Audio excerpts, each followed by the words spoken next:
വേഗം വരുന്ന നമ്മളുടെ കർത്താവായ യേശു ക്രിസ്തുവിൻ്റെ ധന്യനാമത്തിൽ എല്ലാവർക്കും സ്നേഹവന്ദനം. ദൈവം നമ്മളുടെ പ്രാർത്ഥന കേൾക്കുകയും പ്രാർത്ഥനയ്ക്ക് ഉത്തരം നൽകുകയും ചെയ്യുന്നവനാണ്. പ്രാർത്ഥന കേൾക്കുന്നതിന് ദൈവത്തെ നിർബന്ധിക്കേണ്ട ആവശ്യം ഇല്ല. നമ്മുടെ പ്രാർത്ഥനയുടെ ശബ്ദം കേൾക്കുന്നതിന് ദൈവം കാത്തിരിക്കുന്നു എന്നതാണ് വാസ്തവം. പ്രാർത്ഥിക്കുക എന്നത് വിശ്വാസികളുടെ ദൈനംദിന ജീവിതത്തിൽ ഒരു ശീലമായി മാറുമ്പോൾ ക്രമേണ പ്രാർത്ഥന നിർജീവവും പൊള്ളയായതും ആയിത്തീരും.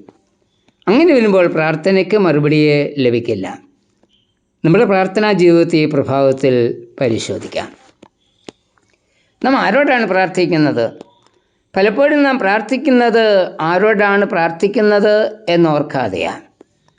ചിലരുടെ പ്രാർത്ഥന ശ്രദ്ധിച്ചാൽ കേൾവിക്കാരോട് സംസാരിക്കുന്നത് പോലെ തോന്നും.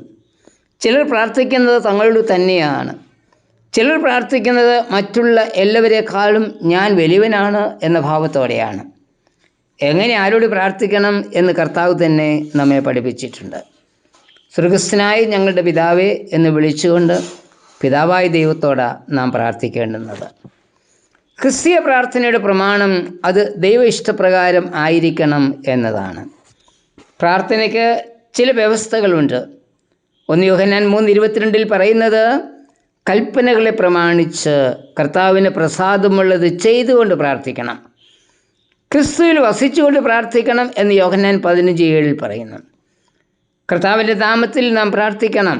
യോഹന്നാൻ 14:14 പറയുന്നത് നിങ്ങൾ എൻ്റെ നാമത്തിൽ എന്നോട് അപേക്ഷിക്കുന്നതൊക്കെയും ചെയ്തു തരും എന്ന്. പലപ്പോഴും നമ്മളുടെ പദ്ധതികൾ തടസ്സം കൂടാതെ നടക്കുവാൻ സഹായിക്കുവാനായിരിക്കും നാം പ്രാർത്ഥിക്കുന്നത്. ദൈവത്തോട് കഴിക്കുന്ന അപേക്ഷയുടെ സ്വീകാര്യത അത് യേശുവിൻ്റെ മുൻപിൽ കൊണ്ടുവരുന്നതിന് യോഗ്യതയുള്ളതാണോ എന്നതാണ്. ദൈവത്തിൻ്റെ ഇഷ്ടം നടക്കണമെന്നല്ലാതെ എൻ്റെ ഇഷ്ടത്തിനനുസരിച്ച് അത് മാറ്റിത്തരണമെന്ന് ആഗ്രഹിക്കുന്നത് ശരിയല്ല. നമുക്ക് വേണ്ടി ചെയ്തു തരുവാൻ ദൈവം എന്താഗ്രഹിക്കുന്നുവോ അത് സാധിച്ചു തരണം എന്നായിരിക്കണം നമ്മുടെ പ്രാർത്ഥന. അതായത് എൻ്റെ ഇഷ്ടമല്ല, നിൻ്റെ ഇഷ്ടം എന്നിൽ പൂർണ്ണമാക്കണം എന്ന് പ്രാർത്ഥിക്കണം. പലപ്പോഴും നമ്മുടെ പ്രാർത്ഥന വൺ വേയാണ്. പ്രാർത്ഥനയിൽ കൂടി നാം കർത്താവിനോട് സംസാരിച്ചു കൊണ്ടേയിരിക്കും. എന്നാൽ കർത്താവ് നമ്മോട് പറയുന്നത് കേൾക്കുവാൻ നാം കാത്തിരിക്കില്ല. കർത്താവെ പറയണമേ, അടിയൻ കേൾക്കുന്നു എന്ന മനോഭാവമാണ് നമ്മളുടെ പ്രാർത്ഥനയിൽ വേണ്ടത്. നമ്മുടെ പ്രാർത്ഥന ശ്രദ്ധയോടുകൂടി ആയിരിക്കണം. നീതിമാന്റെ ശ്രദ്ധയോടുകൂടിയ പ്രാർത്ഥന വളരെ ഫലിക്കുന്നു എന്നാണ് യാക്കോബ് 5:16 വായിക്കുന്നത്. ഇവിടെ ഏലിയാവിൻ്റെ പ്രാർത്ഥനയെക്കുറിച്ചാണ് പറഞ്ഞിരിക്കുന്നത്. ഏലിയാവ് നമുക്ക് സമസ്വഭാവമുള്ള മനുഷ്യനായിരുന്നിട്ടും അവൻ്റെ പ്രാർത്ഥനയ്ക്ക് മറുപടി ലഭിച്ചു. അതുകൊണ്ട് നമുക്കും ശ്രദ്ധയോടെ വിശ്വാസത്തോടെ പ്രാർത്ഥിക്കാം. നാം മറ്റുള്ളവർക്ക് വേണ്ടി പ്രാർത്ഥിക്കുന്നവരായിരിക്കണം. 1 യോഹന്നാൻ 5:16 പറയുന്നത് സഹോദരൻ മരണത്തിനല്ലാത്ത പാപം ചെയ്യുന്നത് ആരെങ്കിലും കണ്ടാൽ അപേക്ഷിക്കാം എന്ന്. പ്രാർത്ഥനയുടെ കരങ്ങളിൽ നമ്മുടെ സഹോദരനെ വഹിച്ച് ദൈവത്തിൻ്റെ കൃപാസനത്തിലേക്ക് കൊണ്ടുവരുന്നത് ഒരു പദവിയായി നാം കരുതണം.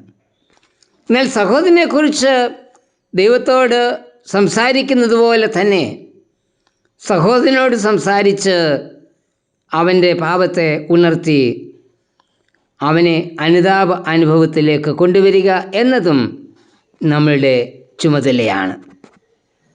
അങ്ങനെ ദൈവത്തിൻ്റെ കൃപ മറ്റുള്ളവരിലേക്ക് ഒഴുകുന്നതിനുള്ള ഒരു മുഖാന്തരമായി നാം തീരണം. 1 യോഹന്നാൻ 5:16 മരണത്തിനുള്ള പാപവും മരണത്തിനല്ലാത്ത പാപവും ഉണ്ട് എന്ന് പറഞ്ഞിരിക്കുന്നു.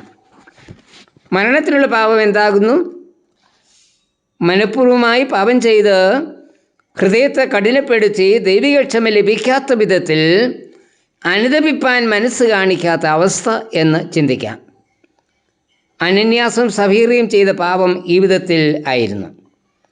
നിലം വിറ്റ് കിട്ടിയ മുതലിൽ നിന്ന് കുറച്ച് മാറ്റിവെച്ച് കള്ളം പറയുകയും തെറ്റ് ചൂണ്ടിക്കാണിച്ചിട്ടും അനുതപിപ്പാൻ മനസ്സ് കാണിക്കാതിരിക്കുകയും ചെയ്തവർ. അപ്പോസ്തലപ്രവൃത്തി 5:1-11 വരെ.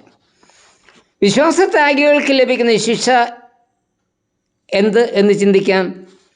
അതായത് വചനം കേട്ടവർ, ബുദ്ധി കൊണ്ട് ക്രിസ്തുവിനെ മനസ്സിലാക്കിയവർ, എന്നാൽ ഹൃദയം കൊണ്ട് വിശ്വസിക്കാത്തവർ, സഭയിലെ കൂട്ടായ്മയിൽ പങ്കെടുക്കുന്നവർ എങ്കിലും പാപത്തിൽ സന്തോഷം കണ്ടെത്തുന്നവർ, ഇങ്ങനെയുള്ളവരെ അനുതാപത്തിലേക്ക് നയിക്കുവാൻ കഴിയാത്ത വിധം അവരുടെ ഹൃദയം കഠിനപ്പെട്ടിരിക്കും. എബ്രായർ 6:5 വാക്യങ്ങളിൽ പറയുന്നത്, ദൈവത്തിൻ്റെ നല്ല വചനവും വരുവാനുള്ള ലോകത്തിൻ്റെ ശക്തിയും ആസ്വദിക്കുകയും ചെയ്തിട്ട് പിന്മാറിപ്പോയവർ, അവരെ പിന്നെയും മാനസാന്തരത്തിലേക്ക് പുതുക്കുവാൻ കഴിയില്ല. അവർ മരണത്തിന് തുല്യമായ പാപം ചെയ്തവരാണ്.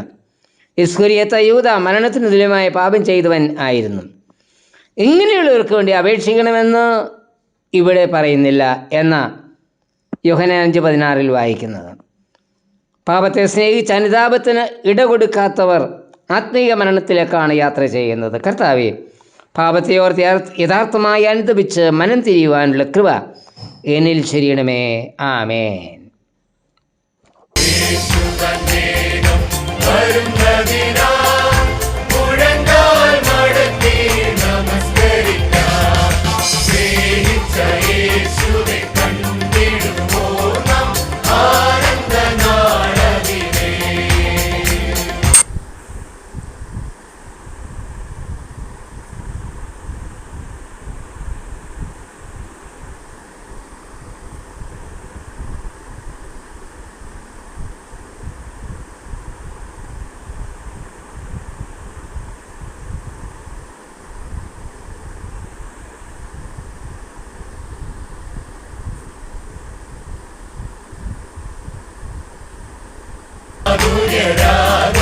ഗീതങ്ങളാലെ അവനെ നാം പുകഴ്ത്തി